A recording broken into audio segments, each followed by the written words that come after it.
It's not a bird, it's not a plane, it's Superhero Slate. It's a weekly podcast where we talk about everything that's great. Like movies, TV, superheroes. It's Superhero Slate. Oh, yeah. Hello, everyone, and welcome to Superhero Slate, the show where we run down the latest superhero entertainment news. We love movies, TVs, and superheroes, so let's talk it all out. My name is Chris. God. And Mike is My name's freestyling. Yeah, Mike is freestyling over here. Yeah, Well, I'm out of practice. Yeah. I've been gone for 2 weeks. Yeah. Well, I mean, like I said, 3 weeks, wasn't it? Like we took last week. You were off. The week before, you weren't. We were on vacation. So it's really been like almost a month for you at this point. Oh yeah. I mean, the statement's not wrong. Yeah. We talk about TVs as a unit. To watch the things all the time. Right. It's true. But you know, I've literally told someone, Brian, who was the host last week. Thank you, Brian, if you're listening. I've literally copied and pasted this intro for the show since we started the show. This is the same text over and over again, and Mike he's freestyling now, so we're going with it. But this week, Netflix throws some shade at the old Marvel television regime, if you will. Yeah, they're far enough away. Marvel's got their Daredevil now. Netflix had their Daredevil. It's the same one apparently. We'll talk about that. Spider-Man 4 starts to get some villain rumors, Mike. I might also have you pull up last week's notes to see if there's any topics you wanted to cover, because like there was casting for Spider-Man 4 we talked about, so we can bring that up at that bullet point. We get to see the first look at Mortal Kombat 2, which I am very excited for because I grew up Mortal Kombat. It was like the one video game that went with me everywhere and more. Well, I mean, speaking of Marvel TV and shade being thrown around, I feel like I've been throwing shade at you like every single week. Yep. Every weekend, just before we prep the show, just asking you, have you finished Daredevil yet? Are you caught up yet? Oh, where are you at? It's always no. Yeah, no, I'm behind. No. I am very behind. You're not the only person to ask me this. I get accosted between Thursdays and Saturdays about Daredevil, and I'm behind. And my goal this week is to get caught up. Next week we will be caught up 100% because my schedule is clear. We've got everything that I thought. The snow globe's been shaken, as I would say, but everything's settled, so I can actually get caught up with Daredevil by next week, Mike. So I promise by next week we will have like it's like a mid-season thing next week, right? Because like 8 or 9 episodes. I don't know. Maybe it could be. I've lost track of just streaming show length in general with any of the shows that I've been watching. It's been a hot week here in our household because the Severance season 2 finale just wrapped on Thursday. This week, on Thursday, the Reacher season 3 finale will be wrapping. The Pit, which is this amazing medical drama that I don't know if I soundboarded on the show yet, but if I haven't, again, go watch The Pit on Max. It's so good. Like, even if you're not like a medical drama like person, it's just like really, really good television. And this first season is supposed to be 16 episodes, and I think they're like on episode 12-ish. It's in a legal battle. I don't know if it's going to get a season 2 at this point. But well, I think if it'll just come down to probably just paying off the Crichton estate or whatever. Or who knows? Maybe they'll even go to court. This show is too good to not get a second season, and they are doing an arc right now. Like, it's probably going to be a 2 or 3 episode arc. That is probably going to win Emmys, and it just kicked off on Thursday. So, like, there's some really good TV watching, including Daredevil, happening in our house I would say now. I would So agree we are with you. Excited for the baby to go to sleep every night so we can watch the stuff. I would agree with you if Warner Brothers was run by a normal person who wasn't like gutting TV shows. But Coyote versus Zaslav is. If Zaslav is truly as dirty as we think he is, maybe he'll do some underhanded things to get us a second season. I don't think he will. I don't think he gives a shit about anything except stuff like that. But they did sell. We don't have it in our notes, but they did sell Coyote versus Acme to another company, which will release it. Yeah, so. A company I had to Google called Ketchup Entertainment. I was like, wait, is this a joke? And then I guess Ketchup Entertainment was the studio that was involved with the most recent, the day the Earth blew up, the 2D animated Looney Tunes feature. Yeah, that somehow got a theatrical release. I'm not throwing shade at it. I'm just surprised because it feels like this was a 2D animated feature that hit the big screen, and like nobody was talking about like this is the first time this has like really happened from a major studio in like decades. What like maybe like Princess and the Frog was like the last like real like 2D animated movie in theaters. It's wild. It was this by 2D you mean like flat animation, like the characters are predominantly like Teen Titans go to the movies. Like there's been tons of other animated movies. Right. So you're right. It's not a Disney Pixar animated faux 3D stuff. So, but like I've also heard was it the day the Earth blew up is like it's making tons of money and like doing really good like reviews as well. It keeps popping up, and I'm like okay, so I'm interested in that as well. But yeah, catch up is. They're saving Looney Tunes, despite Warner Max also taking every original Looney Tune off of Max as well this week. So, anyway, I'm not digging what Warner Brothers throwing down. Might continue, but it's been exciting. So this is a great time to just purchase one single month of Apple TV. Go binge those 2 seasons of Severance.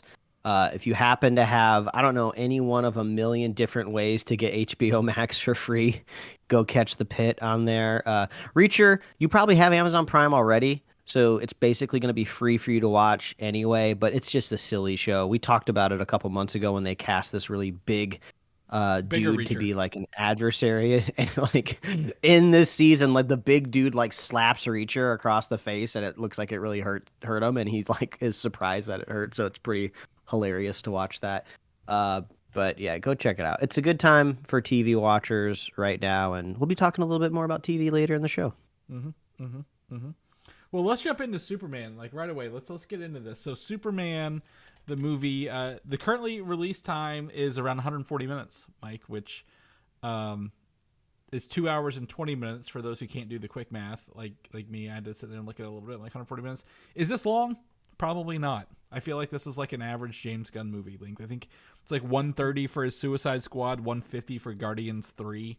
So I'm like, 140. Do we feel the extra 10 minutes or not? Like that's the question. It's the perfect length of movie to die on. Yeah. Like if it's a good movie, like that kind of extra 10, 15 minutes is welcome and exciting.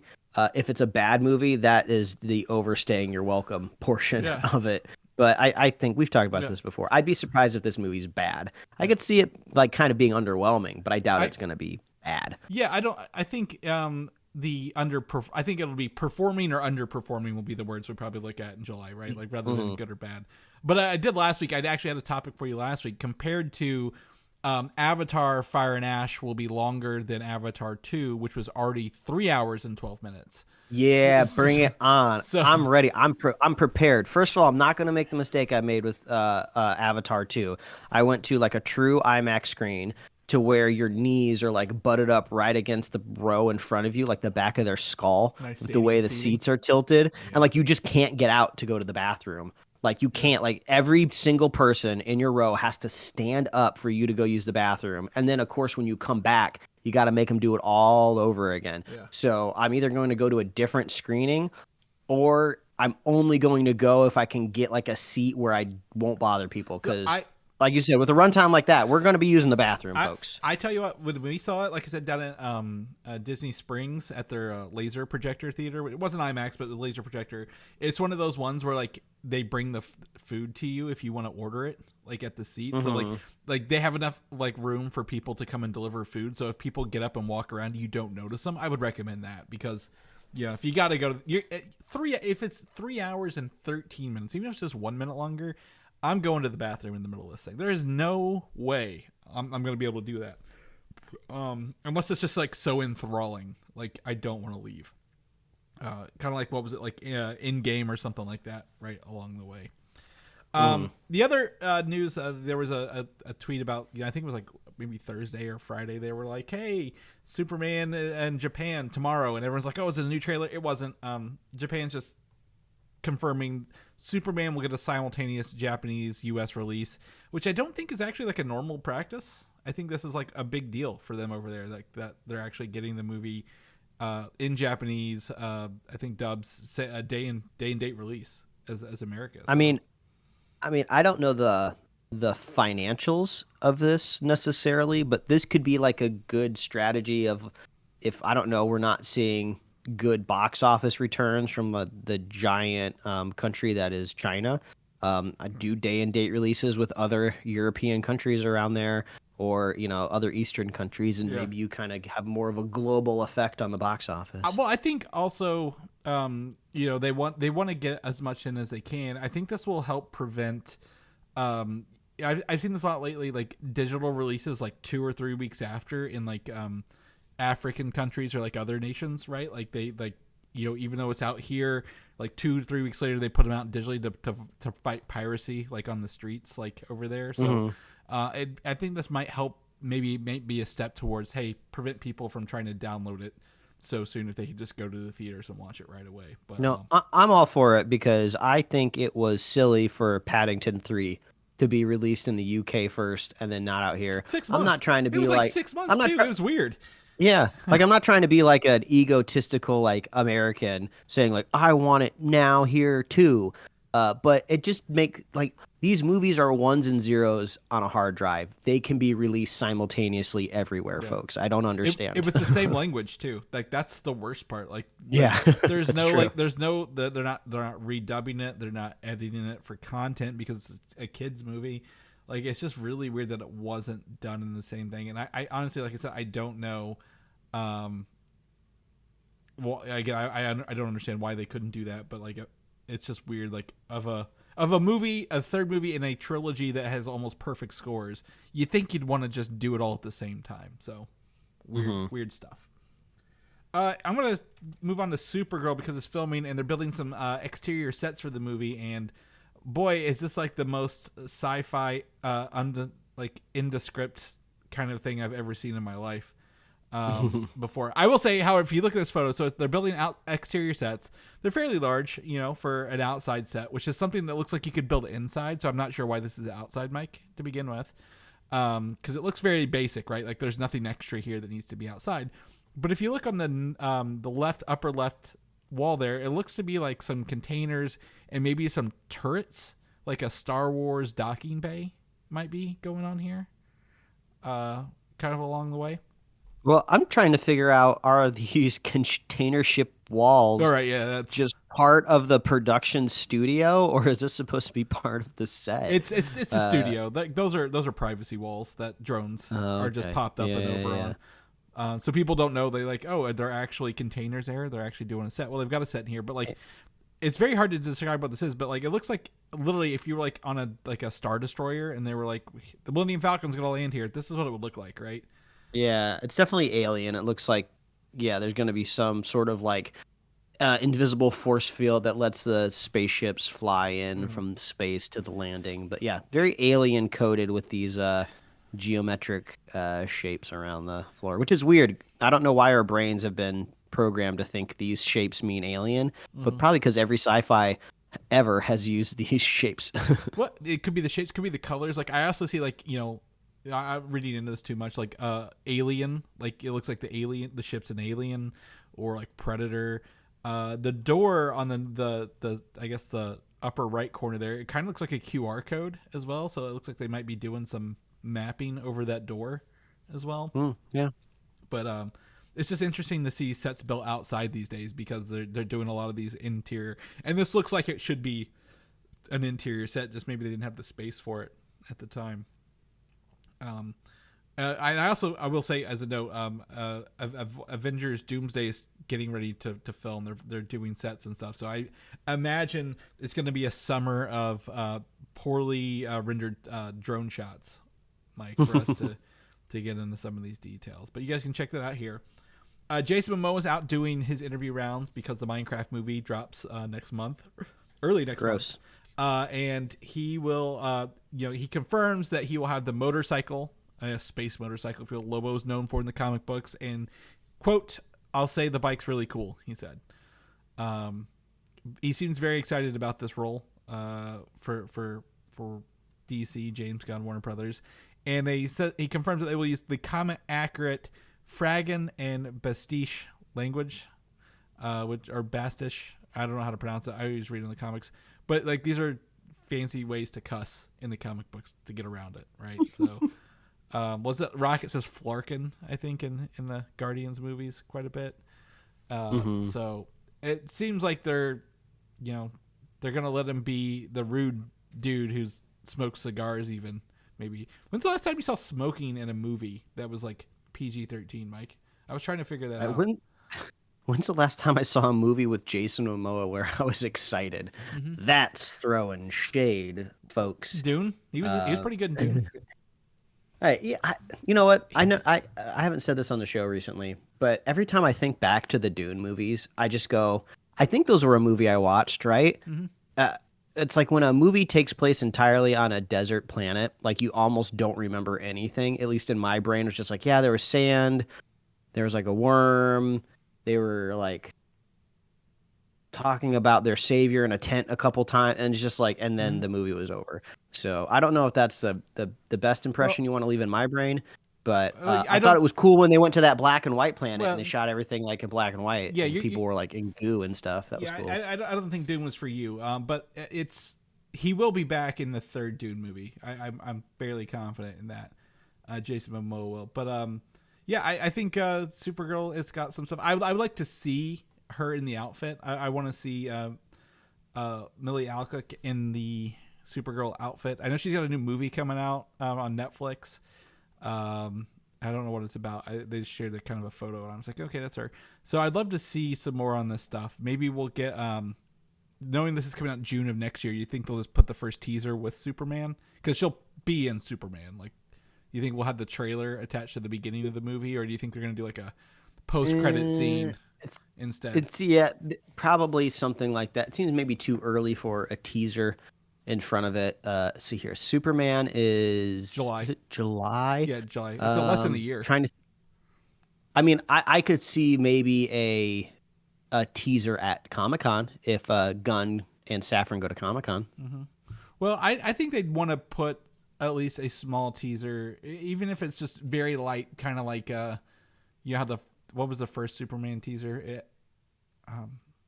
Was it just the one with the dog? That was the first trailer? I thought we had another one before that. Either way, I think they'd want to have it in there simply because it is the next DC movie, right? They want people to remember that there's more movies down the road. So it might just be something light, like, but I know, knowing that she's in Superman, I would want to know if maybe it was like the end of the movie, because if she's in there with Superman, how does she get back to space? Or like, what sends her off to space right at the end of it? So, a lot of questions about DCU. Not really sure where it's coming from. Another movie that was confirmed a couple weeks ago for the DCU is Sergeant Rock, and knowing that they were looking for a Daniel Craig type and not Daniel Craig, Colin Farrell is rumored to be the new front runner for this movie, pulling double duty from Penguin and Batman across, I guess, DC and DC, I guess, Elseworlds and DCU. And the character will most likely return, Colin Farrell, as Penguin in Batman Part 2. And as another note, they keep saying, Peter Safran and James Gunn, that the Penguin Season 2 is not confirmed at this time. So, even though everybody loved the first season, do you think casting, I know he looks very different from the Penguin here. Do you think he would be a good World War II, like, military sergeant shooting Nazis? It's weird. I guess they are. I mean, is this movie actually going to happen? We talk. We've talked. We've got the writers and we got the director already. We're pretty committed. I guess I'll believe it once I see it. But I mean, we were just talking about Momoa. I mean, it's not out of the realm for these actors to like pull double duty. That's for sure. Maybe I mean, I guess it's a different universe, but I Yeah. was like, maybe Sergeant Rock could be like the Well, Penguin's like great grandpa or something. yeah, well, but yeah, it's not gonna happen. yeah, it's just DC properties. But like, Colin Farrell's like really is he like a Wonder Boy for like Warner Brothers? Because like he did like the first Fantastic Beast movie, right? When he was like. Maybe he's got like a first look overall with Warner Brothers or something. But I do kind of get this this hostile social media post that I see occasionally in my feeds where an actor is cast in something and somebody, it's usually like a disgruntled up and coming actor that's like, there's other people that you can hire out there. There's other actors out there in the world. Right. It's not just these 4 people. And that's, I feel like usually that complaint is mostly levied at Netflix, who seems to just hire the same like 15 Netflix actors for everything. Cue Millie Bobby Brown. I think they own her. I don't think they hire. I think they she was made her. in a lab at Netflix. Right. They got to get their ROI back. Yeah. And I agree with you in this situation. It just feels like, and to your point of that post, James Gunn just hires the same people over and over again. Like, does that not feel how it is? Like, it's like one thing to want to work with your friends, but I think once you get elevated to the post of like lead of a studio, I feel like there's not a lot of like forward thinking of just like, you think maybe we should go out there and like find like the next big actor?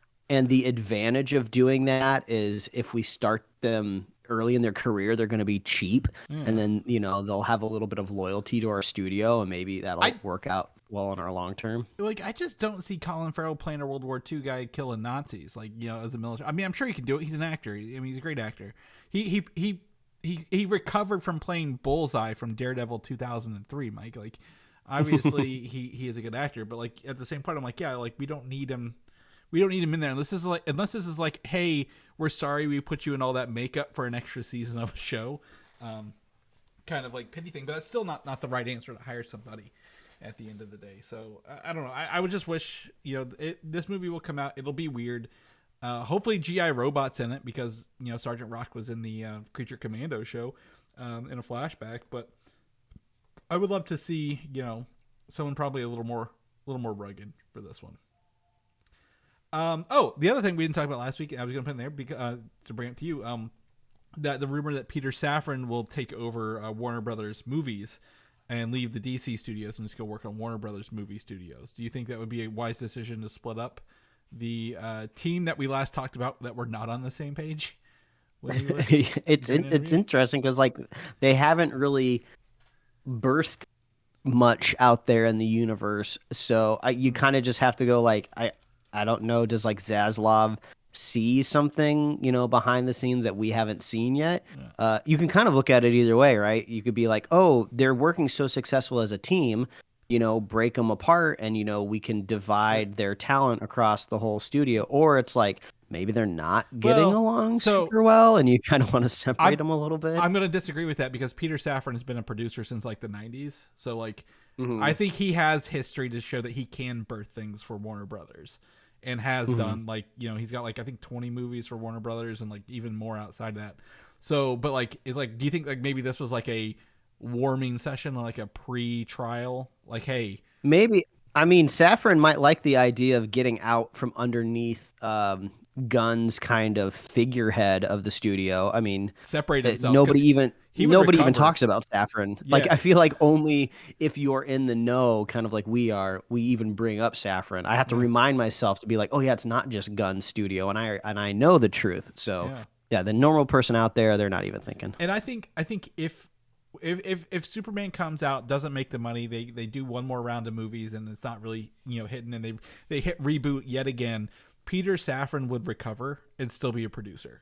James Gunn, I don't think would be a president or chair or whatever of a studio. I think he'd just go back to being a director at the end of the day, right? Like, yeah, he's an artist. Like, if this whole like running a studio doesn't work out from him, he'll probably take a break and then just start. He'll probably like go back to doing what he loves, is just like making like the Star-Lord movie, quirky like horror movies or something like that. Yeah. Yeah. So I think that I think if they did, it's because he's like he could land on his feet at the end of the day. Got some new images for Ironheart. One of coming out later this year. These are not like officially released. They were like shared through like some social media channel, but it shows obviously actress Dominique Thorne, who was in Black Panther: Wakanda Forever, returning as Riri Williams in Ironheart. And one of the things I've seen a lot of comments on, and things was like it's the return of the physical suits, Mike, the actual non-nanotech suits where they just materialize over people, and people are like, oh, I missed the helmet sliding down and snapping into place, and then the eyes actually glowing rather than being, just like, again, CGI nano eyes. This looks like a real suit with a real mask over the actress, and that kind of had me a little hyped for it. Yeah, like I hope this show is great, but I feel like Marvel features and television are on this oscillating wavelength right now, which is good in a sense of that means things could change and go good at any moment. But the features are like wavering. We had a dip with Brave New World, but Thunderbolts looks promising. Hopefully it'll stay up for Fantastic Four and hopefully stay up there, and we will have fixed it. Daredevil's great. We're at a high right now, but I can't even honestly tell you what was before Daredevil, which is not a good sign. What did Marvel TV do before Daredevil? The last live action show wasn't it? Oh, it was Agatha all along, right? Yeah, Agatha, and before that was Loki, I think, season 2. Okay, so they're vibrating pretty good right now, but I'm kind of worried about Ironheart taking a dip. This is we've talked about the movies are out of the asterisk phase, right? Of pre stuff. Ironheart has been done for like 2 years. This is going to be one of those shows that will have the asterisk beside it because it's been that's what I'm worried about. Yeah. I'm hoping that they just brought in a really talented team that can just pull this character just out of the muck of what was Black Panther 2. Black Panther 2, similar to how I was just talking about Dune earlier, I don't think back on Black Panther 2 like with fond memories, right? It was a movie birthed out of a tragedy, a real life tragedy, and then like I can't really think back to anything super cool that I liked about it. I remember a final battle on like a weird boat or a submarine or something out in the middle of nowhere, and then there was just like weird CGI robots flying around, and Ironheart was one of them, and it kind of felt unearned for the character. So I'm hoping they can just like really bring the character back to her roots of being in like a cool suit, even though we haven't really seen the roots ourselves in person, and just make us fall in love with her, because it's a cool everybody likes Marvel characters that are like street level, super smart, able to be scrappy and fight back against impossible odds, and that kind of seems like what they're setting up here. So I hope I fall in love with the character. Well, I think the benefit of this is, like I just said, is they took away her power. Like they took away the suit they gave her in the movie, right? They kind of introduced her, said, okay, you're a new character, you're an existing character, we're just going to give you something real fast. And then at the end, they're like, you can't take it with you. So she is starting from scratch, and we do get to spend time with the character rather than she had a metal suit and a like a garage he was building. So I do think this will, but I get it will serve that asterisk here. Let me see here. When did it? Trying to pull up when did it actually? Footage was shown at the 2022 D23 Expo, Mike. So that's how long it's been they've been filming this for a while. But again, I don't know. Again, we don't have insights to everything. Maybe they've done some stuff filming that. I believe the production team of this is Ryan Coogler's Proximity Media with that. So we will have a different team rather than the other one. So we'll see what this comes out as. But it is asterisk. I do like the suit. I think the rugged, scrappy suit that's made in an homage to like the original Iron Man. It has personality to it, and a visual flair that's different than, like we said, the CGI one that was made in the movie. That was a little, I would say maybe on the nose, but like a little too sleek, right? A little too uncanny, if you will. Yeah. Well, we'll have Wonder Man and Marvel Zombies to kind of pad us out for the rest of the year on the TV side of things. So hopefully it goes. Hopefully 2026, we're just singing the praises and just looking forward to Marvel kind of completing their second opus. We don't. It's not just Marvel Zombies. We also have Eyes of Wakanda as well. Is that this year? Yeah, August. It's actually before Marvel Zombies and Ironheart. It's actually in August. So we get those 4 mini episodes. We have Ironheart in September, Marvel Zombies in October, and then Wonder Man at the end of December. And I think Wonder Man's going to be interesting because it doesn't feel like a show made out of necessity. It feels like someone's like, we want to make a show. Here's an idea. Or Destin Daniel Cretton, who was doing Spider-Man 4, possibly Shang-Chi 2. It was like, I have an idea. Can I do it? And they were like, yeah, sure. Which, when the shows like Agatha and like Loki have like a different take, a different unique voice, I think we're going to be seeing something different throughout this. And I just realized you put the old Riri suit on the Marvel television on our That's because I couldn't pull like a nice solid silhouette from these new screenshots. They move pretty quick until they give me a nice like kind of Hot Toys like 3D turnaround that I can pull from. I'm pulling that thing from Black Panther 2. Yeah, very very very very sleek looking at. Moving on, let's talk about the Defenders, Mike. We're in the resurgence of Daredevil, the return of Daredevil. And with that, obviously, I think Netflix, the CEO, what's his name? I can't think of his name. Ted Sarandos? Yes, Ted Sarandos, has been out talking to Variety because what was it, the Electric State, I think, came out recently, a week or two ago. Yes. And they've got some other stuff they've been announcing. But, obviously people are like, hey, Marvel's doing Daredevil again. You guys started Daredevil 10 years ago. Talk about it. And I've got some quotes from this Variety article, and and I didn't realize this, but they said Netflix says by far our Marvel deal in 2013 was the biggest deal in the history of television, and no one will ever touch it. They committed to 5 original seasons of TV with no pilots, 13 expensive episodes for each show centered around one character, and then a crossover season. That must have been a very hard check to sign at the time for Netflix. I mean, honestly, I don't hear a lot of people complaining so much about the deal overall. It's just usually kind of the occasional like episode or like TV character. But I mean, overall, it was a great television deal for everyone involved. Disney Plus was not off the ground yet, and they were really not in this golden age of television like everyone else was. Like Disney Plus wasn't even an idea at that point. Yeah. Netflix was only like soaring upwards in trajectory.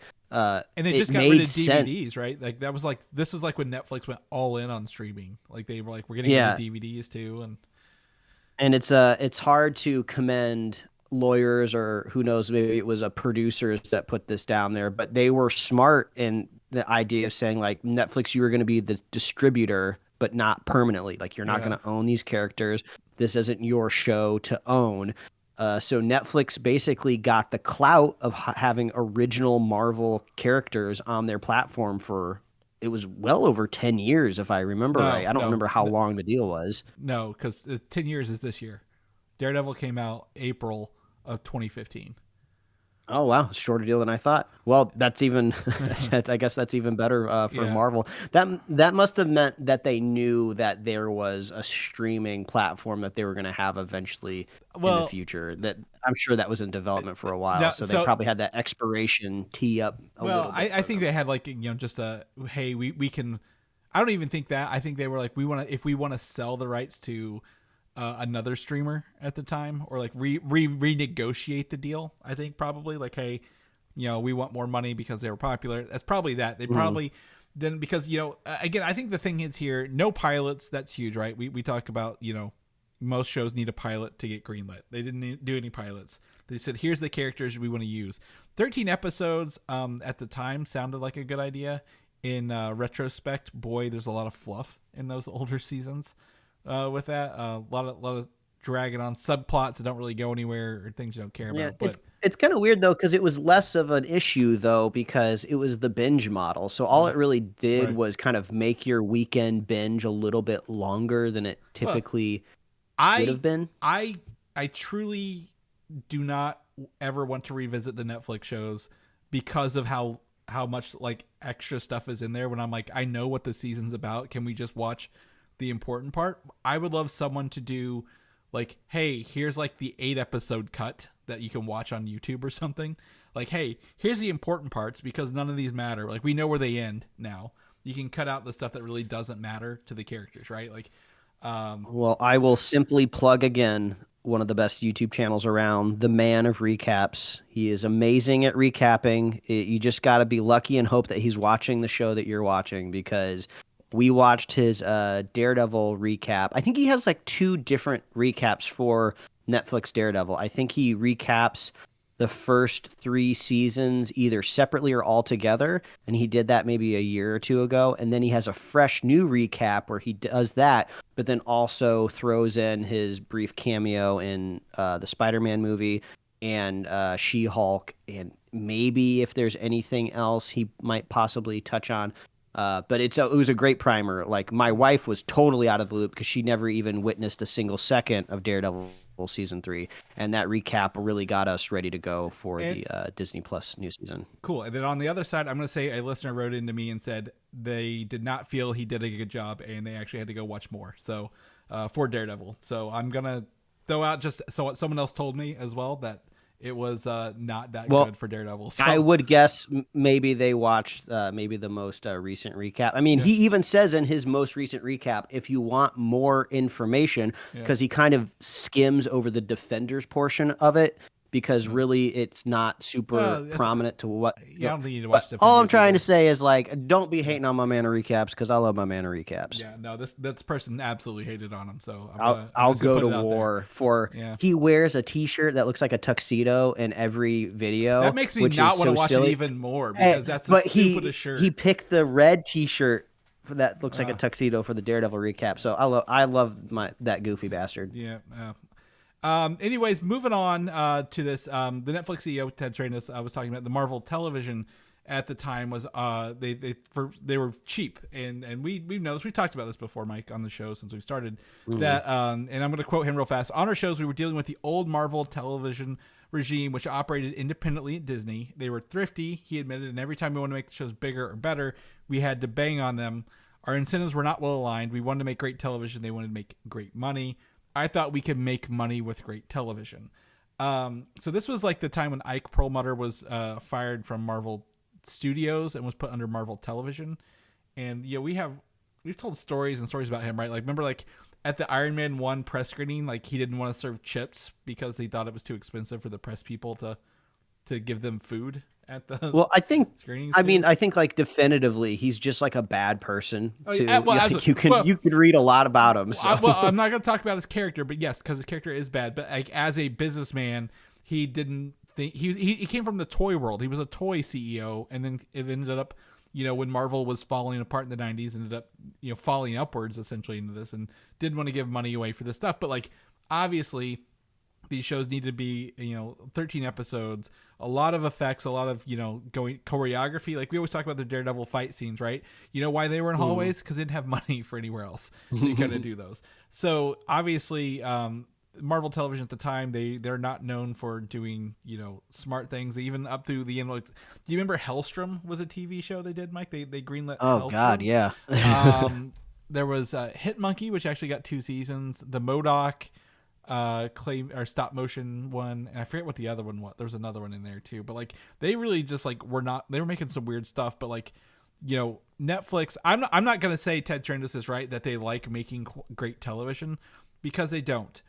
They like making okay television for streaming. And I will point to the Electric State reviews to say that even with their biggest names, they're just doing okay content, not great content. So I wouldn't say he was like maybe shooting for the moon, but maybe there was some stuff in there. But this is just really interesting to that 10 years later they can look back and be like, yeah, we wanted to do more.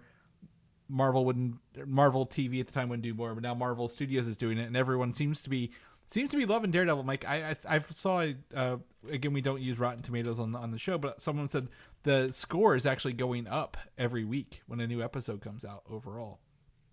I mean, we haven't had a chance to talk about the show because obviously Chris hasn't caught up yet. We got to get on the same page. It's on me. But I have really been liking it. It really feels like it's kind of taken me back in time to watching like Daredevil, like season 1 or season 2. Like I feel like I'm back in it. Like they've done this great job of reviving the show, but still keeping it fresh, but giving me everything that I loved about the character.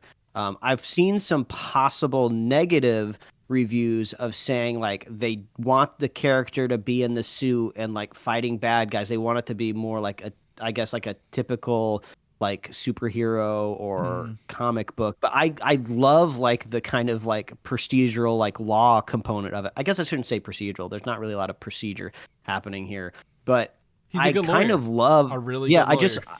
I just love the character of like Matt Murdock. He's trying to fight his inner demons. He's like a secret badass, which is always fun in anything that you watch. It's like a trope that I really like of like having an overpowered character and then idiots walking up to them thinking that they can get away with something, and then like arms get broken and he like screams like up at the camera like, why have I done this? So I've really been digging it. It's been awesome. Well, I would also say the title Born Again means like he's not gonna come in and just be like, okay, well, this is the same stuff from last time, right? I like obviously there's some inciting incidents that kind of set it down the path, but like being born again means like there's gonna be a status quo change, and he's got to get back into the suit. And I don't think it'll be the last episode, like the original Daredevil seasons did, because they are filming season 2 right now, and some set photos have shown like he's in the suit from a distance, but like very like 87% Rotten Tomato meter, 80% popcorn meter. Like this is awesome. Like very excited to revisit this and catch up with it. Watch the rest of it. But like they were able to bring that Netflix hype with them along the way. So. I'm kind of curious how an audience member would react from binging the first 3 seasons and then going straight into this, because when I think about it, first season Kingpin was the adversary. Second season it's the Hand. Third season, it's Kingpin again. If you consider this the 4th season, it's Kingpin again. So it always really, they should call this like the Daredevil and Kingpin series, because Kingpin is almost entirely, and I'm not saying that's bad any, like Vincent D'Onofrio nails it at this role, but I'm curious, is there going to be a version of this character that can kind of exist without Kingpin, at least for another season? I'd be interested to maybe explore that. Well, they tend to throw, I wouldn't say like season 3 is Bullseye in Kingpin. I know Kingpin's pulling the levers, right? Like at the top, that's what he does, is Bullseye. We've already transitioned to our next bullet point here. The showrunner says the character Muse, who I've not come into in the show yet. I don't think correct me if I'm wrong, at episode 4, Mike, I don't think he's still in it yet. He's only been hinted very briefly so far. We've seen the character in the costume, but beyond some glimpses, that's been about it. So, like, the showrunner says Muse will play a role in season 1 and beyond, and I'm using the quotes "and beyond," to his words.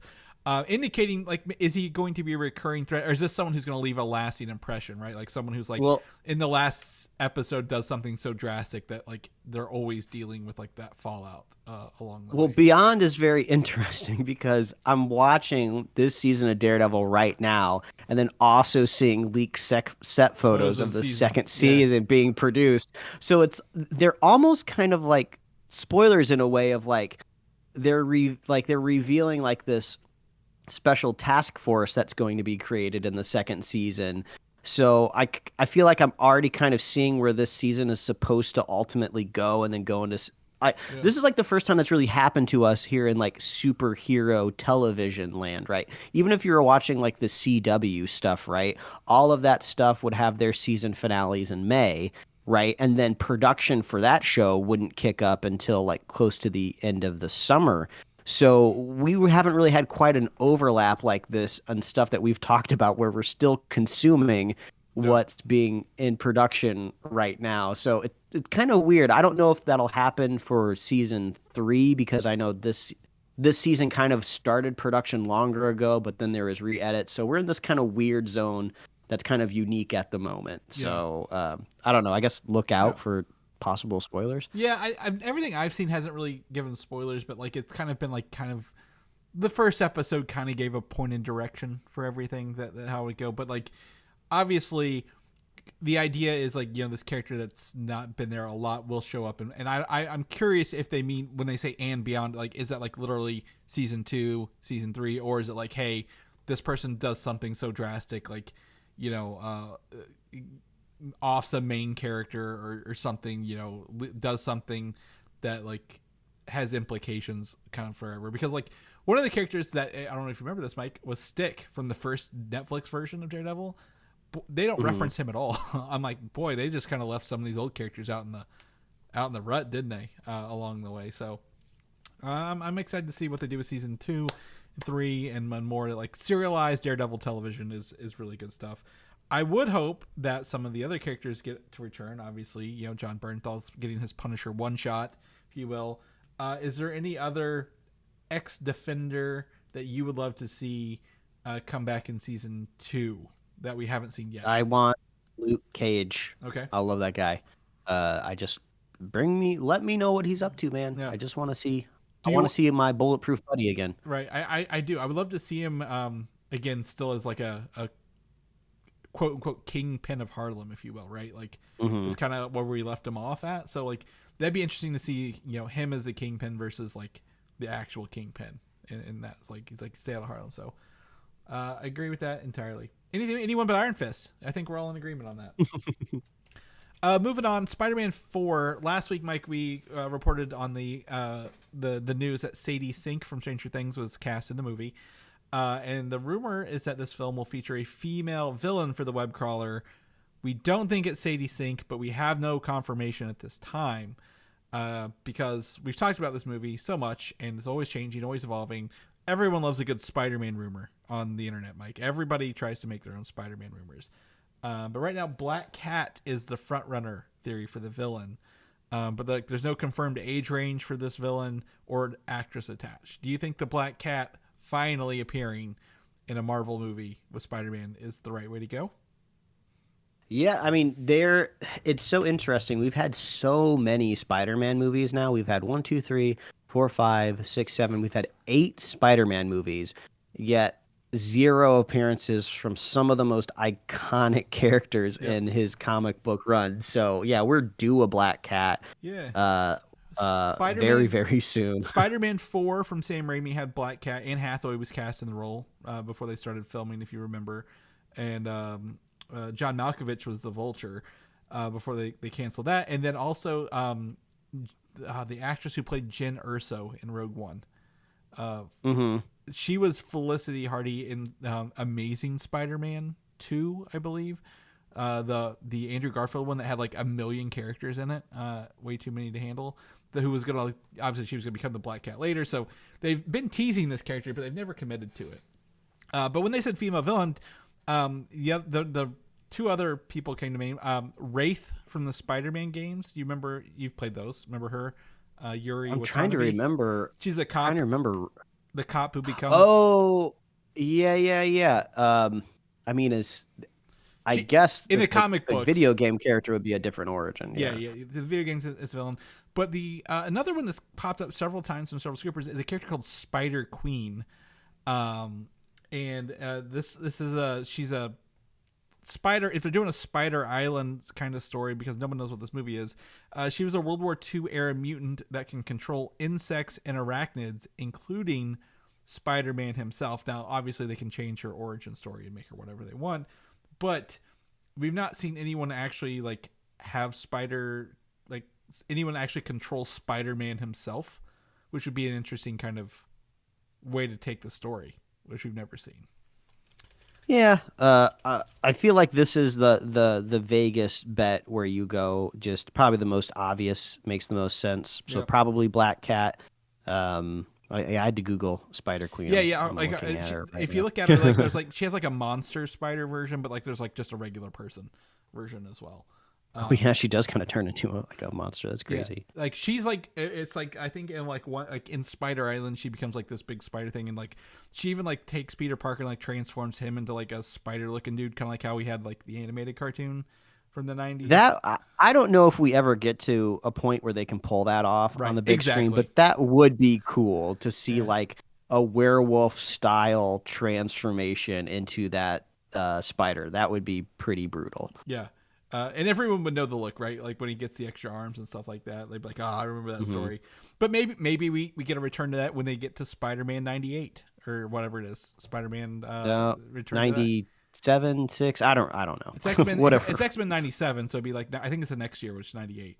But either way, on top of all this stuff, the scoopers are saying Marvel has already mapped out Spider-Man 5 and 6 on top of this, so rather than just doing one at a time, they've got a plan for the people they're bringing in now and how they're going to carry through the next 2 movies. And this is most likely due to a prolonged deal with Sony, who has given up on Spider-Man characters at this time in theaters. So that's a plus for everybody.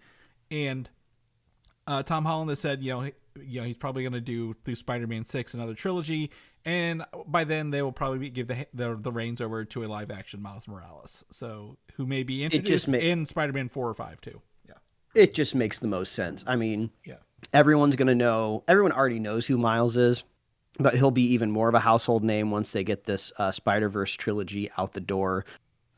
It'll be a great way to send off Tom Holland as a character, because it'll be 6 movies on his own, plus his appearances in all the other Avengers and Civil War movies and whatnot. So it feels like we're going to start coming into a pattern here soon with retiring old Avengers characters. They either need to swing off into the sunset or they need to die to never be seen again. So I guess, how do you do that in the MCU really? Because people are always complaining about like, well, why doesn't the Avengers show up to save this character from this threat? And are you going to be watching a Miles movie going like, well, why doesn't Peter just swing by and help him real quick? But maybe a multiversal shift could fix that. I don't know. Well, even if it's not if they're over by multiverse by then, that's fine with me. I think the one thing I don't want to see them kill Spider-Man. I think in all the books, in all the comic books, they have like this ongoing never said thing where like, Spider-Man has to be a miserable person and never gets what he wants, right? At the end of the day. I would love to see Spider-Man at the end. He's like, yes, maybe he loses his powers somehow and goes to live a normal life. And gets to like, maybe have a family or be like a scientist, and like, they have Parker Industries in the comic books. Like maybe he gets to go and be a scientist without powers at the end of it. I don't want him to die. He doesn't need to die. Let's give him a happy ending where maybe they could pull him back in, kind of like how they do with Mark Ruffalo. Like, hey, we need a smart person, a scientist, and he could be the scientist. But he doesn't have to have powers. He's not out there helping them. That's why he doesn't show up. It's because he's, using his brain instead. And he's like, radically. I do like that pitch. And I feel like that works well with a hero at the end of their story where Peter Parker basically has to make the decision, if I need to jump in front of this genetic altering cannon to save a loved one and sacrifice myself. And he thinks he's going to die, but actually it just wipes his powers away. And then in true comic book fashion, later down the line, when Tom Holland's like in his 30s or whatever, and they're trying to reboot Spider-Man for the 50th time, you could bring him back and it'd be like, my power slowly came back. Actually, it's pretty crazy and cool, right? Well, that does make... I like that idea. Ultimate Spider-Man killed off Spider-Man, and then they found out like he was like they couldn't really kill him.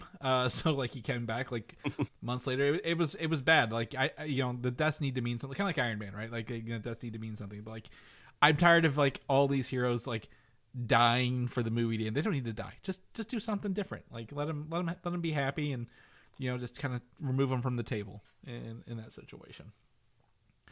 Moving on, Avengers Doomsday, like we mentioned, top show, will be filming soon. Of course, who's not going to be in these movies? You can literally write down a character, Mike, from any movie you've seen so far, or comic book. They don't even have to be in the movie so far. And they're probably going to be on a betting board in Vegas saying they're going to be in this movie. And right now, the biggest rumor is that Clea, played by, oh my gosh, what's her name? She's in Doctor Strange at the end of the movie with the blonde hair. Does it start with a T? I want to say it starts with like a T. Boy, people are like, screaming at us through this. She was. I just watched this movie where that '90s movie where she's like, from MTV. I gotta look this up. Doctor Strange. Okay, so anyway, she's gonna be in the movie. That's the biggest thing, and we did see her leave off at the end of Doctor Strange in the Multiverse of Madness, with Doctor Strange to go fight incursions. So like that's like the best. Like, Charlize Theron. Charlize Theron. Oh, okay. Yes, Charlize Theron is the actress who plays Clea. So she will be in this. Again, she was talking about the incursions, which we know is like the Doomsday Secret Wars, like the big thing that they're going to be working towards. So it would make sense she shows up. And hopefully we get that Doctor Strange 3. I think Doctor Strange has a lot of potential for his next third movie. Hopefully it's not multiverse based. He's already done that, but I think she would be really fun to be there beside him because she's just as powerful, knows all the stuff. Yeah. Along the way. I mean, technically, you could have a lot of people return in this movie in a post-credit scene, right? You know, you could have like a brief glimpse of like a battle world that kind of shows everybody, right? And that really gets tickets sold for part 2. I mean, whether it's Doomsday or Secret Wars, I kind of want to see all of the Agents of S.H.I.E.L.D. iconic heroes pop back up, or villains like Gravitron or Quake or just Robbie Reyes. Just it'd be kind of fun just to see them again, just because Agents of S.H.I.E.L.D. kind of feels like a fever dream that never really happened, but it did. Yeah, we're gonna go back to the old Marvel television regime, and probably all the negativity they spawned probably won't have that come back. But it'd be fun to see Phil Coulson again, right? Like Phil Coulson at least. Yeah. I mean, yeah, that you show Phil Coulson on the big screen, you're gonna get cheers and claps out of the audience, which I know people kind of jeer at Marvel for doing, of just like, oh, clap, cameo. But that's honestly what you are looking for in these Avengers movies. You want the cameos because that's exactly how the comic book events work too. When you're reading these comic books events, you want to turn the page and you want to see a reveal of a character that finally popped up. Like, oh shit, they drew this person in this issue. So that is what comic books are. What would be cool about this, because you brought Marvel Television and Phil Coulson, what I would say what we need is actually Phil Coulson saving Loki in this one, like, because like the throwback to the Avengers, like, yes, he comes through, he's like, you know, I was never as, you know, I should probably kill you for killing me, but I'm not that person. And they know Loki's like, you know, obviously the MacGuffin of this film because he controls the time stream. That would be awesome, like to have that come full circle. And that version of Loki would, I mean, before he kind of peels off and goes to the TVA, it was only maybe a few minutes, hours ago, half a day, that he murdered Coulson. Exactly. So like, you know, and you know, he controls the time stream, and he could give Coulson, you know, a happy ending, you know, with that. Not like that kind of happy ending, folks. Calm down. That's going to be, but lots of cheers in the audience for that. Exactly. But I, you know, there's a lot of opportunities to have these full circle moments with these characters that we have spent the better part of 20 years, coming up on 20 years with. Ooh. Also, I've seen so many hot takes and think pieces over like the last week of the Russo brothers, right after the Electric State and the Gray Man and Cherry. They're kind of post Marvel movies, and people are and I was getting a little worried about Doomsday myself.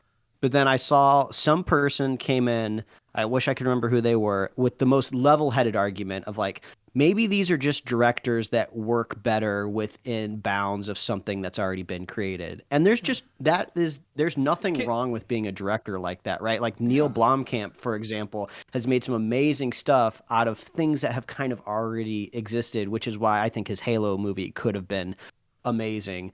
And they also started out in the world of television directing, and he made this amazing argument where, like, we've already talked about before about how these Marvel movies are kind of just like the most expensive TV show of all time, and them moving from directing episodes of Community to directing kind of quote unquote episodes of Marvel in a way, I think just fits them really, really well. So I was a little bit more optimistic after I heard this person's argument. And I'm gonna go back to what I said earlier. Ted Sarandos doesn't give a shit about quality on Netflix, right? He's just pulling in names to be on there. Like, you know, it's like, hey, the guys who directed the Avengers, you know, the Russo brothers. We got Millie Bobby Brown. We're bringing back Chris Pratt. We've got, you know, all these people in the Electric State, and, you know, Tom Holland. They're not pulling quality.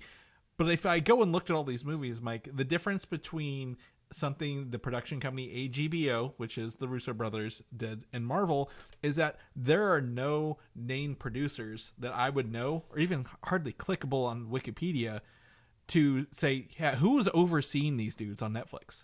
Nobody. Yeah, that's true. Like we don't put our faith in, like, yes, we do put our faith in this, but like when you think of Marvel, who do you think about running Marvel?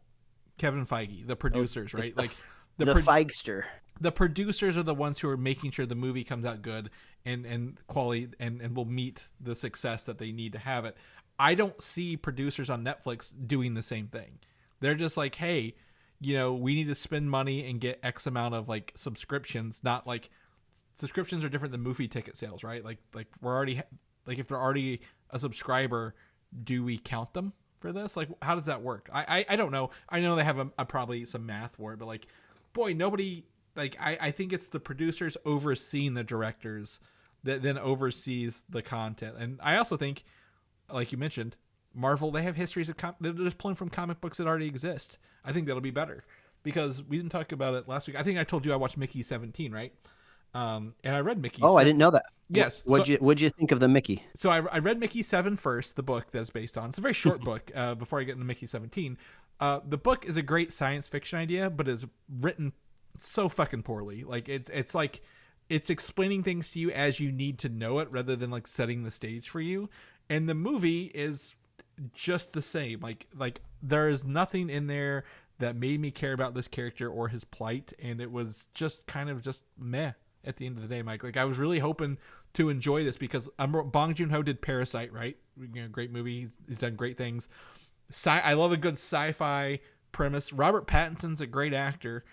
But that doesn't mean it was a good movie at the end of the day. So I can't really give that a recommendation until maybe it's free. Don't go watch it in theaters. But anyway, it sounds like we're both excited for Doomsday, and we believe in the system over at Marvel. So knock on wood. To wrap it up, again, I'm a Mortal Kombat fan. This is like Mike has Ninja Turtles. I have Mortal Kombat. I didn't grow up with as much Ninja Turtles. I grew up with Mortal Kombat because like that was like the one, like we had a Sega Genesis, and you know what the one thing you can't do on a Sega Genesis is, Mike, compared to a Super Nintendo? Tell me. Save. You can't save. There's no save files on Sega. So whenever you load up your game on Sega for the first time, guess what? You have to start at the beginning unless you have like some secret codes written down. And the internet didn't exist back in the early 90s to get the codes. So me and my brother, we had a Sega 2 controllers in Mortal Kombat, and if we went over to our grandma's for like the summer or something like that, we take the Sega with us and get to play Mortal Kombat, despite her protest that it's a very violent game and we shouldn't be playing this. Fine. So I love Mortal Kombat. Even when I was like, and I think it was like in 5th grade, one of my birthday party was Mortal Kombat themed because the Mortal Kombat movies had come out on VHS to rent. So had those. And my biggest complaint about the Mortal Kombat movie that came out like 21, 22, that was like on Max streaming, is that there's no actual fucking Mortal Kombat tournament, Mike. There's no tournament. It's just people fighting each other before they get to the tournament, which is stupid. I don't want that. I want the actual tournament. And we have confirmation that this movie will have the actual Mortal Kombat tournament. And we have our first official images from the movie of Carl Urban as, did I put Luke Cage? Johnny Cage. No, it's Johnny Cage, another Cage. In this, we get to see Jax. We get to see Sonya Blade, Liu Kang behind him. We get to see more characters. The returning Hiroyuki Sanada as Scorpion. He's coming back in. I love his Scorpion attire. Martin Ford as Shao Kahn. And the cool thing about Shao Kahn in the games is that he's like a dragon species. So you get to see like his little dragon eyes in this. He's not just like a normal looking dude. He sees dragon skin. And then lastly, actress Adeline Rudolph as Katana. I would have thought she was just a cosplayer, if I'm going to be completely honest. The look on her face isn't selling me. But I'm very excited to see that, yes, they are leaning into the video game accurate costumes and character designs, and we actually get a Mortal Kombat tournament, Mike. Like, this is so hype for me because it's so low stakes. I don't care if it's bad because, like, I'm trying to remember the plot from the first movie, to be honest. So the first movie had that random dude, like, we don't know who he was. Like, it was like a new character, yeah, right? Yeah, it was someone who could like punch, or what was his power? He could fight, but then he like got that golden armor at the end for some reason that he was fighting with. But like most of it was like the coolest part is that was like Sub-Zero versus Scorpion. Sub-Zero killed Scorpion's family. That guy was brought back and they had to fight each other at the end. But like And Goro, like the Louis Tan is the actor's name. He fought Goro, but like I don't think Louis Tan is in this one. I think they actually got rid of him. They went straight to the video game plot here. Because I'm trying. There was like a point where they had to find this like temple or realm or something in like the desert. Well, yeah. And then when they got there, they had to fight people. Yes. So the Nether Realm, like in Mortal Kombat, there's multiverses. They've had it forever. The Nether Realm is where like all the evil, like Baraka and Shao Kahn come from, like all the weird looking people. And the Earth Realm has to win the tournament, and if they lose 10 tournaments in a row, the Nether Realm can take over, invade Earth. That's why the tournament exists. But like as we talked about when we saw the movie, when they kept showing Nether Realm, it's just a bunch of people walking through like a rock quarry. Like it wasn't even like really like a world. It was like, hey, we're just walking down this rocky path here because it sucks. Kind of along the way. So the first one's not very, it doesn't fill me, it doesn't do anything for me, but I'm very excited to revisit this without like, you know, all that weird original character content along the way. But yeah, check out those photos in our show notes. That movie comes out I think it's like November. Come on, where's the sequel at? I'm on Wikipedia. We're trying to figure it out here because I want to give everyone a release dates. I don't have it. I won't have it now. But anyway, I mean, they're gonna hope people show up in theaters to see this, but unfortunately, this is the exact type of movie for me that I will wait until it's streaming to watch. Yeah, it was like one of those. Was it 21 when HBO was like, we're putting all our big movies on streaming kind of thing? Yeah, this is the future, and then they're like, oh wait, how do we make money? Yeah, it's pretty rough. I'm trying to figure out where the sequel is. It's not shown in here, but yeah, it's done enough streaming and sales to get the sequel. It's probably a low budget. I'm also guessing there's probably like a producer who's got like a real like, you know, real, who likes Mortal Kombat like I do, and like, yeah, I want to keep making movies like this, so they probably got away. October 24th, 2025. Now, I will tell you, this movie has to hit R-rated, Mike, because guess what we want to see? What do you want to see in Mortal Kombat more than anything else? I want to see somebody's spine ripped out through their neck. Yeah. Unfortunately, it makes me sound like a psychopath, but that's kind of what we're expecting. That's Mortal Kombat, though. That's what it is, right? It's the kills at the end. So hopefully they can. It always like it makes me feel. I don't know how it makes me feel. I've also been trying to catch up on the latest season of Invincible, which also gets hyper violent, and there is just a caveman part of everyone's brain that just gets weirdly excited. Or maybe it's just me when you're just observing hyper violence. I'm okay with it when it's fake. You know, every once in a while you'll be scrolling through the internet and something makes it past a moderator and you're just like, I shouldn't have seen that. My eyes should not have witnessed this real life person getting crushed by a dumpster. Yeah. That is going to be scarred in my brain. But when it's fake, I'm okay with it. Right. All the video game violence. Sign me up. All right, Mike, that's the show. That's what we got for this week. If people want to know what you're doing, what you're up to, where can they find you at? They can find my webcomics at liferewardsrisk.com and pickledcomics.com. Chris, people want to catch up with you. Where can they find you? Instagram, Valdan87, VALDAN, or Video Game Systems of the same name. People want to know more about the show, what we're doing, where we come back every week, or even look at that the upcoming release calendar that we referenced several times in this episode. We can get all them goodies. Yeah, all you got to do is visit superheroslate.com. That is our cozy little home for everything that we do over here at Superhero Slate. You can find us on Apple Podcasts, YouTube, Spotify, wherever else you're listening to podcasts. Do podcasts even do this read anymore? I feel like at the early stages of podcasting, people had to shout out where they could find them. But I feel like now listeners just kind of know, like, you can just it's everywhere. Yeah, it's kind of Google anywhere that a podcast. Chat GPT us if you really would need to at the end of the day. Claude, we're probably on Claude even. I don't know. Ask them. Yeah, we're probably behind that annoying Meta AI button that they keep putting closer and closer to the center of the screen every time I open up Instagram. Mm-hmm. I hate that thing. But we're out there. We got merch at superheroslate.com/store. We love hearing from you. Let us know what you're watching, what you're playing, what you're looking forward to. And if you want to be a super fan of the show, all you got to do is share the show with a friend. share the show with a buddy, and we'll be back next week, folks. That's right. We'll see you then.